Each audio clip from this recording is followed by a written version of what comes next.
পরিবার এবং আপনজনদের কাছ থেকে আঘাত পেলে মানুষের প্রতিবাদ করার কোনো ভাষা থাকে না। সবচেয়ে কাছের যে মানুষটা, সে যখন তার ব্যবহার আচরণে বুঝিয়ে দেয় অনেকটা দূরে তার বসবাস, তখন তখন সেখান থেকে নীরবে প্রস্থান করা ছাড়া আর কিছুই করার থাকে না। জীবনের প্রতিটা সংগ্রামের পেছনে মুখ্য কারণ থাকে পরিবার এবং আপন মানুষদের ভালো রাখা। আর যাদের ভালো রাখতে গিয়ে উল্টো তাদের সাথে সম্পর্কের অবনতি ঘটতে থাকে, তখন এর চাইতে বাজে পরিস্থিতি আর হয় না। তারা যখন আপনার কাছ থেকে পাওয়া আর না পাওয়ার হিসাব কষতে থাকবে, তখন আপনি নিজে যদি তাদের কাছ থেকে বিনিময় হিসাব কষতে চান, তখন তাদের কাছে হয়ে যাবেন দোষী।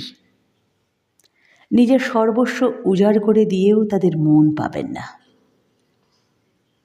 পৃথিবীতে আমরা মানুষগুলো ঠিক এমনই। পরিবার বলেন, আপনজন বলেন, কষ্ট দেওয়ার সামান্যতম সুযোগও কেউ হাতছাড়া করতে চায় না। দিনের পর দিন মানসিক যন্ত্রণা, মানসিক চাপ সব কিছুই পাবেন, শুধু শুধু তাদের মন পাবেন না। এই যে এই যন্ত্রণা, এর কি শেষ আছে? না, নেই।